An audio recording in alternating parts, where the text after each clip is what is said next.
Modelling से cocaine queen तक पिंकी की मुबैना सनसनीखेज कहानी। 14 साल की उम्र में ख्वाब मॉडल बनने के, लेकिन फिर शुरू हुआ एक ऐसा सफ़र जिसने मुबैना तौर पे उसे पाकिस्तान के ख़तरनाक तरीन ड्रग नेटवर्क्स में शामिल कर दिया। ज़राए के मुताबिक पिंकी ने कम उम्री में मॉडलिंग की दुनिया में कदम रखा, जहां से हाई प्रोफाइल पार्टियों तक रसाई मिली।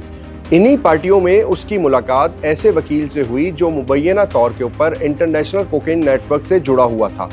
शादी हुई और फिर मुबैना तौर के ऊपर कोकेन के कारोबार में एंट्री। कहा जाता है कि शौहर से अलहदगी के बाद पिंकी ने एक पुलिस अफसर से शादी कर ली, लेकिन इस दौरान उसने अपने 3 भाइयों के साथ मिलकर एक अलग नेटवर्क खड़ा कर दिया।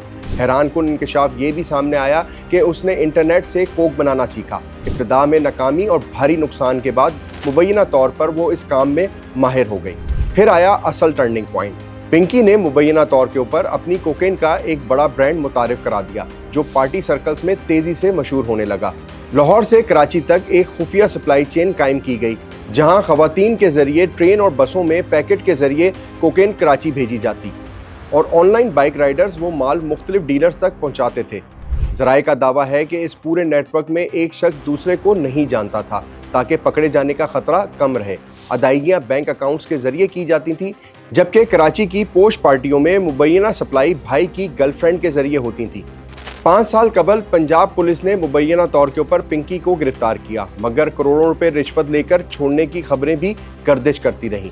कहा जाता है कि इस मुबैना कारोबार से पिंकी ने माहाना करोड़ों रुपए कमाए और गिलगित में एक होटल भी बनाया। लेकिन सवाल अब भी बाकी है, क्या ये सब हकीकत है या जराइम की दुनिया के गिर्द घूमती एक पुरस्कार कहानी? सच क्या है? कौन कौन इस नेटवर्क में शामिल था और आखिर इतने साल तक ये मुबैना नेटवर्क कैसे चलता रहा?